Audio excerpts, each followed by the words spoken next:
Assalamualaikum warahmatullahi wabarakatuh. Kembali bersama saya di channel Agus Prasmono Taka. Apa itu Taka? Kotak dan angka.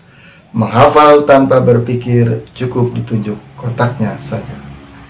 Rekan-rekan, pada kesempatan yang berbahagia ini, di bulan yang penuh dengan rahmat ini, saya akan melanjutkan book reaction yang pernah saya buat pada sesi yang sebelumnya, karya Imam Ibnu Qayyim Al-Jauziyah dengan judul Penawar Hati yang Sakit.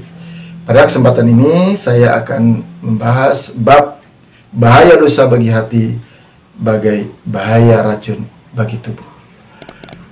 Rekan-rekan yang dirahmati Subhanahu wa taala, ternyata kalau orang minum racun maka akan membahayakan bagi tubuh kita yang bisa berdampak pada kematian.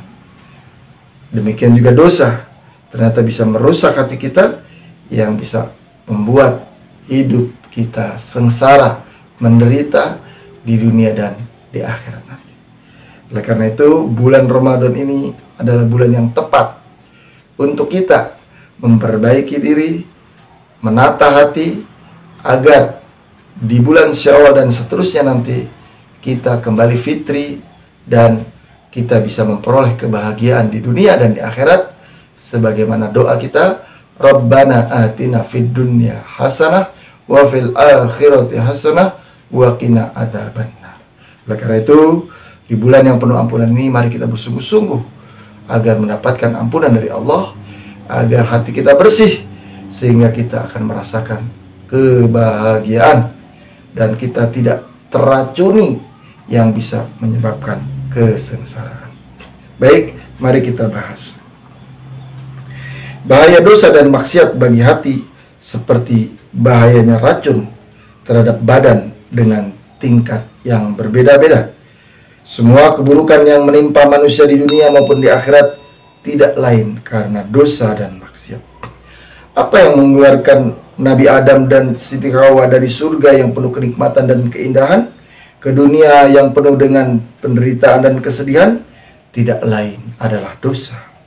Apa yang mengeluarkan iblis dari kerajaan langit yang mengusirnya, melaknatnya, dan dijadikannya bentuk yang paling buruk? Digantikan surga menjadi neraka, digantikan rahmat jadi laknat, sehingga ia menjadi pemimpin bagi setiap orang fasik dan penjahat. Tidak lain karena dosa dan maksiat.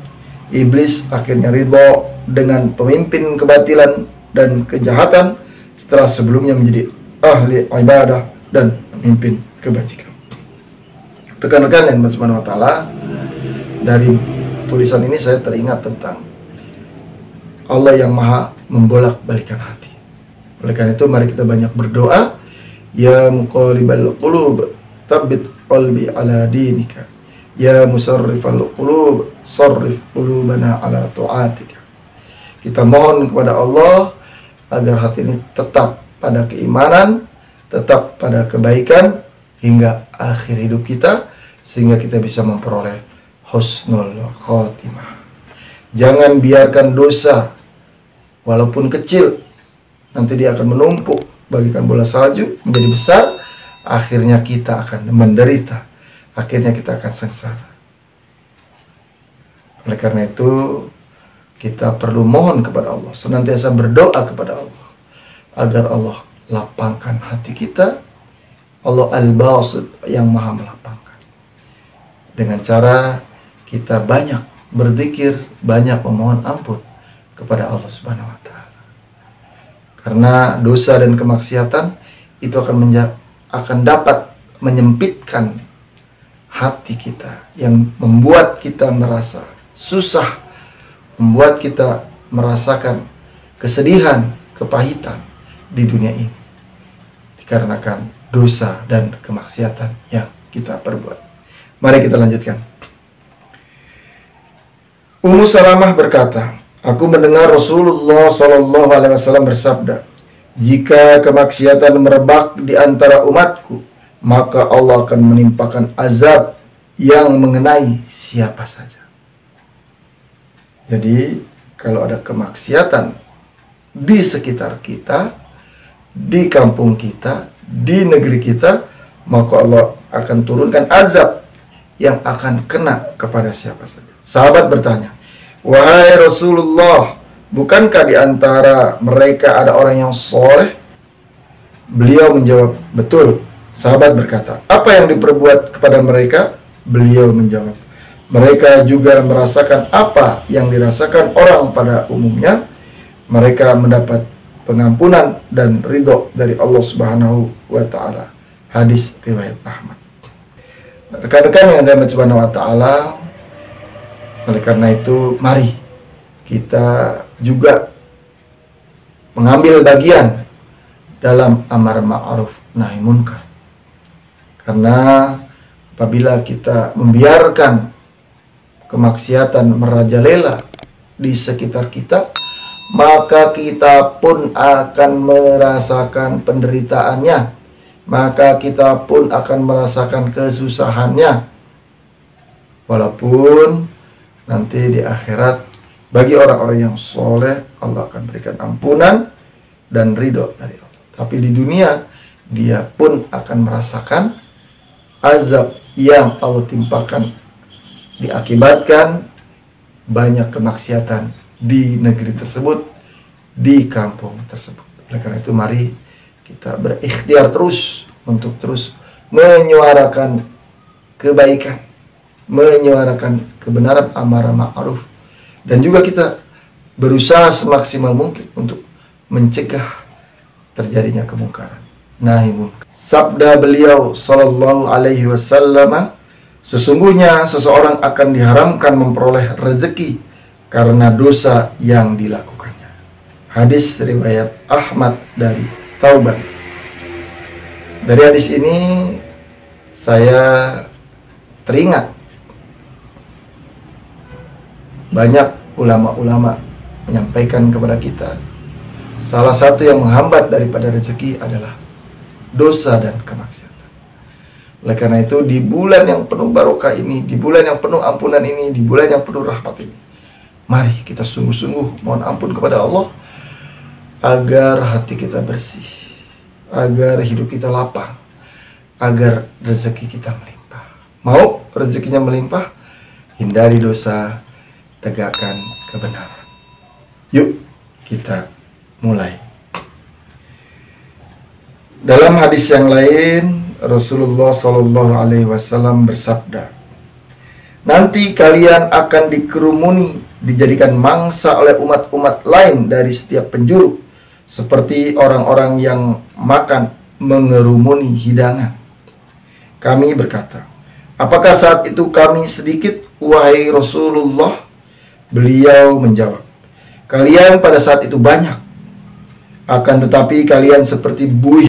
Kewibawaan, rasa takut pada kalian dicabut oleh Allah dari hati musuh-musuh kalian, dan Allah mencampakkan penyakit wahan dalam hati kalian." "Apa wahan itu, wahai Rasulullah?" Beliau menjawab, "Cinta kehidupan dunia dan takut benci kematian dalam memperjuangkan agama." Hadis riwayat Ahmad. Rekan-rekan yang dirahmati Subhanahu wa Ta'ala, ternyata saat ini kaum muslimin banyak, tapi sebagaimana hadis Rasulullah SAW disebutkan, kita ini dikerumuni oleh umat-umat lain seperti makanan yang dikerumuni oleh orang-orang yang akan memakan hidangan. Kenapa seperti itu? Karena kita dihinggapi penyakit wahan, hubud dunya wa karahiyatul maut, cinta dunia dan takut kematian, sehingga lemah dalam memperjuangkan agama. Mari kita perbaiki hidup kita, perbaiki hati kita, sehingga kita memiliki jati diri, sehingga kita mampu bersaing dengan bangsa-bangsa lain, sehingga kita memiliki eksistensi diri, memiliki kewibawaan, dan kita tidak diremehkan oleh orang lain. Dalam hadis lain, Rasulullah SAW bersabda, Pada saat Mi'raj, aku melihat kaum yang memiliki kuku dari baja. Mereka mencakar-cakar wajah dan dada mereka. Saya bertanya pada malaikat, siapakah mereka? Malaikat menjawab, mereka itu orang-orang yang pada saat di dunia memakan daging harta orang lain dan merampas kehormatan mereka. Hadis riwayat Ahmad dari Anas. Jadi pada saat Mi'raj, Rasulullah SAW melihat orang yang memiliki kuku dari baja dan kemudian mencakar-cakar wajah dan dada mereka. Kemudian Rasulullah SAW bertanya kepada malaikat, siapakah mereka? Malaikat menjawab, mereka adalah orang-orang yang pada saat di dunia memakan harta orang lain dan merampas kehormatan mereka. Harga diri mereka digadaikan oleh dunia dan kemudian mereka terhina dan kemudian suka memakan harta orang lain. Dalam hadis lain Rasulullah Shallallahu Alaihi Wasallam bersabda, pada akhir zaman nanti akan muncul orang-orang yang menyombongkan diri di dunia dengan agama. Mereka mengenakan pakaian mahal di hadapan manusia. Mulut mereka, ucapan mereka lebih manis dari gula, akan tetapi mereka berhati serigala. Allah mengatakan kepada mereka, apakah kalian tertipu denganku dan sombong kepadaku? Aku bersumpah dengan diriku sendiri, akan kuberikan kepada mereka cobaan saat orang-orang baik dan santun akan kebingungan. Hadis riwayat Ahmad. Umar Ibn Khattab berkata, saya adalah ke-10 dari serombongan orang muhajirin yang menemani Rasulullah Sallallahu Alaihi Wasallam. Beliau menghadap kami dan bersabda, wahai kaum muhajirin, ada 5 hal yang akan terjadi dan aku meminta perlindungan kepada Allah agar kalian tidak menjumpainya. Pertama, jika kekejian pada suatu kaum merebak dan mereka melakukannya terang-terangan, Allah akan menimpakan kepada mereka penyakit taun, wabah kolera, dan kelaparan yang tidak pernah terjadi sebelumnya. Kedua, jika sebuah kaum melakukan kecurangan dengan mengurangi timbangan dan takaran, Allah akan menimpakan paceklik, krisis pangan, dan penguasa yang ngegalim. Ketiga, jika sebuah kaum enggan mengeluarkan zakat, Allah akan menahan hujan dari langit meski setetes. Jika bukan karena binatang ternak, maka hujan tidak turun. Keempat, jika sebuah kaum mengkhianati janji mereka, Allah akan menguasakan kepada mereka musuh mereka. Karena itu, hati-hatilah dengan apa yang mereka miliki. Kelima, jika sebuah kaum pemimpinnya tidak melaksanakan apa yang diturunkan Allah dalam kitabnya, Allah akan menimpakan permusuhan di antara mereka. Hadis riwayat Ibnu Majah.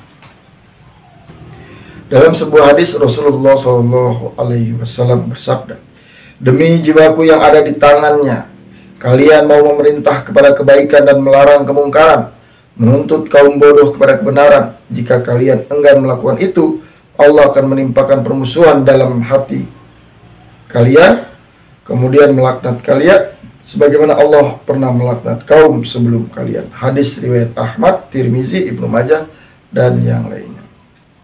Abu Darda berkata, beribadahlah kalian kepada Allah seakan kalian melihatnya, dan anggaplah kalian termasuk orang yang mati.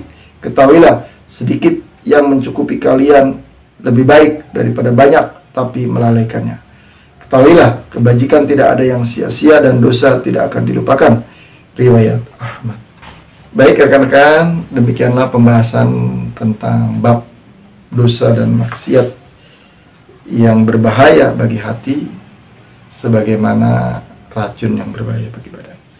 Karena itu, mari kita berusaha semaksimal mungkin untuk menghindari dosa dan kemaksiatan. Dari saya cukup sekian, kita jumpa lagi di channel Agus Prasmonotaka. Billahi taufiq wal hidayah, wassalamualaikum warahmatullahi wabarakatuh.